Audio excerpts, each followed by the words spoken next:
आसिका BJP विधायकों विरोध में मेली बांधिले सरपंच। विधायक सरोज पाढ़ी मंतव्य को नहीं तेजिला असंतोष। विधायकों विरोध में धारणार चेतावनी देला सरपंच संघ। आसिका विधायक सरोज पाढ़ी आसिका सरपंचों विरोध में संगीन अभियोग आनी।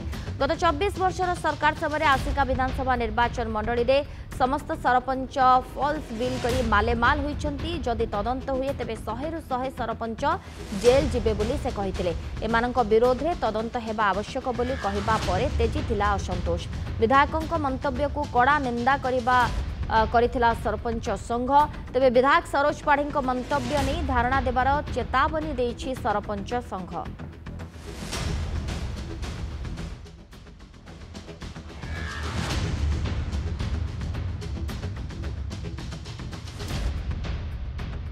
आस्कर मान्यवर विधायक श्रीयुक्त सरोज कुमार पाढ़ी महोदय सीधा सड़क आक्षेप करते राज्यर समस्त सरपंच मान जे समस्त सरपंच चोर आ समस्ते टंका हरिलुट कर पूर्व सरकार समय तो तापर कही आस्कार निर्वाचन मंडल खास कर समस्त थी 39 सरपंच समिति सभ्य व्यक्तिगत भाव चोर एवं से सबू सरकार अर्थ लुट कर तदंत हेले समस्ते काठगड़ा मध्य को वर्तमान विधायक जो मंतव्य देइचंदी सरपंच सारा राज्यर सरपंच को बड़ा निंदनीय कथा जे सी समस्त को आक्षेप कर समस्त चोर जी निजे चोर सी अन्य को आक्षेप कर समस्त चोर से आमे भी भावुँ तार तदंत करा जाऊ किए चोर किए भल जना जाऊ तेणुक आम आगामी दिन में से पुष्प पुतलिका दाह करूँ और प्रतिवाद